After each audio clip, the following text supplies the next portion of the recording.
अस्सलामुअलैकुम दोस्तों, नासा ने एक ऐसा टेलीस्कोप स्पेस में भेजा है जो हमें हमारी कायनात की स्टार्टिंग के बारे में बताएगा। यहाँ पर एक सवाल आता है, आखिर कैसे? इसके बारे में आपको वीडियो में बताया जाएगा। जेम्स वेब स्पेस टेलीस्कोप, जिसको 1996 में बनाना शुरू किया गया था और इस टेलीस्कोप को 2007 में लॉन्च किया जाना था। तो फिर आखिर ऐसा क्या हुआ कि लॉन्चिंग ईयर के 14 साल बाद इस टेलीस्कोप को लॉन्च किया गया? यहाँ पर मैं आपको बता दूं, लॉन्च होने के फौरन बाद ये टेलीस्कोप हमें यूनिवर्स के बारे में नहीं बताएगा। ये टेलीस्कोप जमीन पर पहली इमेज 6 माह के बाद भेजेगा। लेकिन ऐसा क्यों? क्या आप इसके राजों के बारे में जानते हैं? अगर नहीं तो आज के इस वीडियो में हम आपको इन तमाम सवालों के जवाब देंगे। वीडियो शुरू करने से पहले आपसे गुजारिश है कि अगर अभी तक आपने हमारे चैनल को सब्सक्राइब नहीं किया तो बराए मेहरबानी हमारे चैनल को सब्सक्राइब जरूर कर लें। आइए सबसे पहले बात करते हैं कि इस टेलीस्कोप को किस मकसद के लिए स्पेस में भेजा जा रहा है। जेम्स वेब स्पेस टेलीस्कोप 4 की गोल्स को मद्देनजर रखते हुए बनाया गया है। नंबर 1, बिग बैंग के बाद फर्स्ट स्टार से लेकर डिफरेंट गैलेक्सीज की स्टडी करना। नंबर 2, गैलेक्सीज की फॉर्मेशन और एवोल्यूशन की स्टडी करना। Number 3, stars and planetary system की फॉर्मेशन को स्टडी करना। नंबर 4, यूनिवर्स के ओरिजिन की स्टडी करना। इसका मतलब यूनिवर्स को इंफ्रारेड वेवलेंथ की नजर से देखकर वेब टेलीस्कोप में उन चीजों को ढूंढने में मदद करेगा जो बाकी के टेलीस्कोप आज तक नहीं कर पाए। यहाँ पर एक सवाल आता है, आखिर ये टेलीस्कोप हमें इन सब चीजों के बारे में कैसे बता सकता है? तो मैं आपको बता दूं, ये सब कुछ उसके उन यूनिक फीचर्स की वजह से पॉसिबल होगा जो बाकी के टेलीस्कोप्स में नहीं थे। वेब टेलीस्कोप हबल टेलीस्कोप से 6 गुना बड़ा है, क्योंकि वेब टेलीस्कोप ऐसे 4 साइंटिफिक इंस्ट्रूमेंट से बना है जो इंस्ट्रूमेंट हबल स्पेस टेलीस्कोप में नहीं लगाए गए थे। क्या आप जानते हैं कि वो 4 साइंटिफिक इक्विपमेंट्स कौन से हैं? तो मैं आपको बता दूं। नंबर 1, सन शील्ड प्रोटेक्शन। इस सन शील्ड प्रोटेक्शन को वेब टेलीस्कोप की सनस्क्रीन कहा जाता है, क्योंकि यही सन शील्ड टेलीस्कोप को सन की अल्ट्रावायलेट रेज से बचाएगा। ऐसा इसलिए होगा क्योंकि हमारी आउटर स्पेस का टेम्परेचर -270.45 डिग्री सेल्सियस है। इस फ्रीजिंग टेम्परेचर में अच्छे से वर्क करने के लिए टेलीस्कोप का टेम्परेचर -223.2 डिग्री सेल्सियस होना चाहिए। अगर सनरेज डायरेक्ट टेलीस्कोप पर पड़ेंगी तो उसकी वजह से टेलीस्कोप के इंस्ट्रूमेंट्स का टेम्परेचर बढ़ सकता है, जिसकी वजह से वो इंस्ट्रूमेंट्स खराब हो जाएंगे।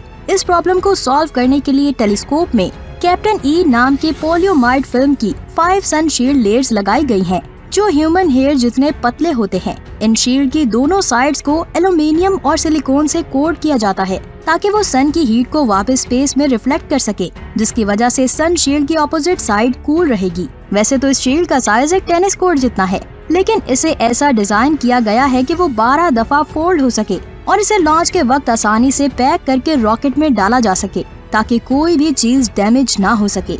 हमने सन प्रोटेक्शन के बारे में तो बात कर ली, और अब बात करते हैं टेलीस्कोप के उस पार्ट की जिसके ऊपर सोना लगा हुआ है। इस टेलीस्कोप के प्राइमरी मिरर्स 48 ग्राम्स गोल्ड से कोट किए गए हैं।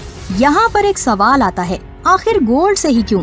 तो मैं आपको बता दूं, गोल्ड एक एक्सट्रीमली अनरिएक्टिव मटेरियल है, यानी कि स्पेस में अगर कुछ इससे रिएक्ट होकर कुछ नुकसान भी पहुंचाना चाहेगा तो इस टेलीस्कोप के मिरर को कुछ भी नहीं होगा। यहाँ तक कि गोल्ड टेलीस्कोप के मिरर पर पड़ने वाली इंफ्रारेड लाइट 99% लाइट को रिफ्लेक्ट करता है ताकि टेलीस्कोप ठंडा रहे।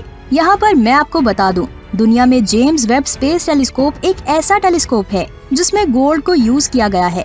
यहाँ पर आप ये जानकर बहुत हैरान होंगे कि वेब के प्राइमरी मिरर्स 21.4 फीट बड़े हैं। अब आप ये सोच रहे होंगे कि इतने बड़े मिरर को स्पेस में कैसे भेजा जाएगा? तो मैं आपको बता दूं, इसे 18 हेक्सागोनल मिरर सेगमेंट्स में डिवाइड किया गया है। इसका एक सेगमेंट 4.3 फीट का है। इन्हें स्पेस में भेजने के बाद 126 स्मॉल मोटर्स की वजह से जैसे चाहे सेट किया जा सकता है, यानी कि इन मिरर्स की स्पेस में जाकर सेटिंग की जाएगी। आइए अब बात करते हैं टेलीस्कोप के कोर स्ट्रक्चर की, जिसके ऊपर पूरा टेलीस्कोप डिपेंडेंट है। पहला है इंटीग्रेटेड साइंस इंस्ट्रूमेंट मॉड्यूल। इस इंस्ट्रूमेंट को हम टेलीस्कोप का दिमाग कह सकते हैं, क्योंकि ISIM के 4 इंस्ट्रूमेंट्स टेलीस्कोप के अलग अलग हिस्सों को कंट्रोल करते हैं। ISIM के NIR cam, NIR spec, NIR spec मेरी और FGS नेरिस, ये 4 हिस्से टेलीस्कोप की electrical power, computing resources, cooling capabilities और स्ट्रक्चरल स्टेबिलिटी को कंट्रोल करते हैं। टेलीस्कोप का दूसरा इम्पोर्टेंट पार्ट स्पेस क्राफ्ट बस है, जो वेब टेलीस्कोप का प्राइमरी सपोर्ट कंपोनेंट है। ये टेलीस्कोप के कंप्यूटिंग, कम्युनिकेशन, प्रपल्जन और स्ट्रक्चरल पार्ट्स को फोर्स करता है और टेलीस्कोप के डिफरेंट पार्ट्स को एक साथ जोड़ता है। इसी जोड़ की वजह से स्पेस बस, जिसका सेल्फ वेट 3.5 किलोमीटर है, वो 6200 केजी के भारी टेलीस्कोप को सपोर्ट कर रहा है। यहाँ पर एक सवाल आता है, इतने भारी टेलीस्कोप को स्पेस में कैसे पहुँचाया गया? तो मैं आपको बता दूं, वेब टेलीस्कोप को एरियन 5 रॉकेट में फ्रेंच गुयाना के गुयाना स्पेस सेंटर से लॉन्च किया गया था। लॉन्च के 26 मिनट के बाद इस रॉकेट ने टेलीस्कोप को स्पेस में पहुंचा दिया है। इसके बाद टेलीस्कोप रॉकेट से डीअटैच हो गया है। ये टेलीस्कोप 1 माह के सफर के बाद अपनी मंजिल L2 पर पहुंच जाएगा।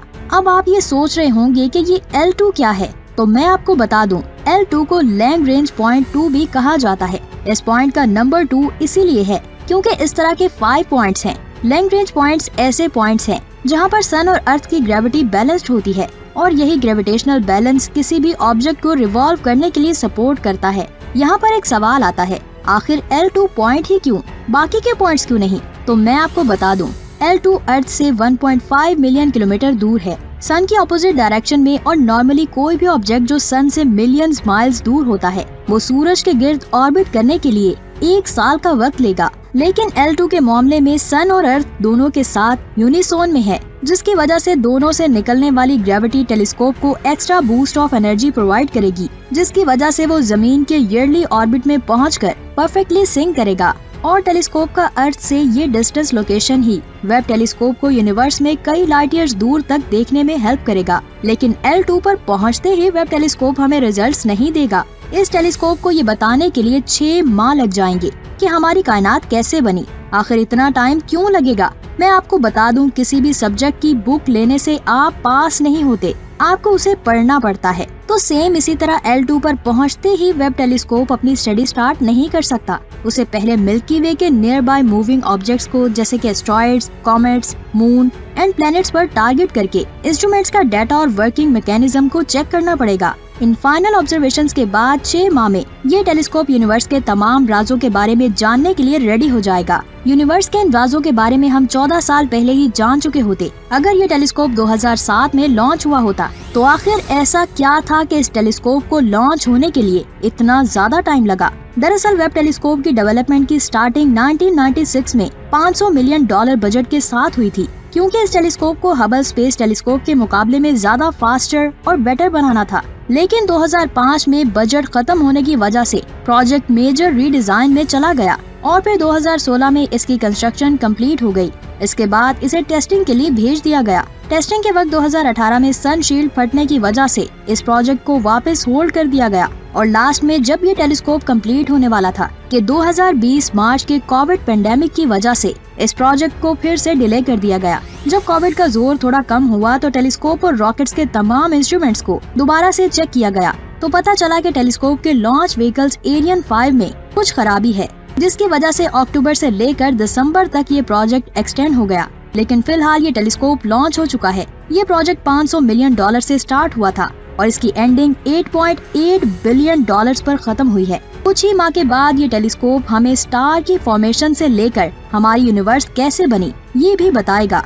यहाँ पर एक सवाल आता है, यूनिवर्स 13.8 बिलियन साल पहले बनी थी, तो फिर हम उसके बारे में कैसे जान सकते हैं? तो मैं आपको बता दूं, नासा के मुताबिक ये टेलीस्कोप 13.7 बिलियन लाइट ईयर्स दूर तक देख सकता है, जो हमारी यूनिवर्स के फॉर्मेशन के 100 मिलियन ईयर्स बाद की बात है। अगर हम यूनिवर्स के ओरिजिन को देख सकते हैं तो फिर क्या हम बिग बैंग के बाद अर्थ को छोड़कर किसी और प्लेनेट या फिर किसी और गैलेक्सी पर मौजूद लाइफ के बारे में भी जान सकते हैं? मतलब कि हम ये जान पाएंगे कि क्या एलियंस एग्जिस्ट करते हैं या फिर नहीं। आपकी इसके बारे में क्या राय है? हमें नीचे कमेंट्स करके जरूर बताइएगा। अपना बहुत सारा ख्याल रखें। अल्लाह हाफिज।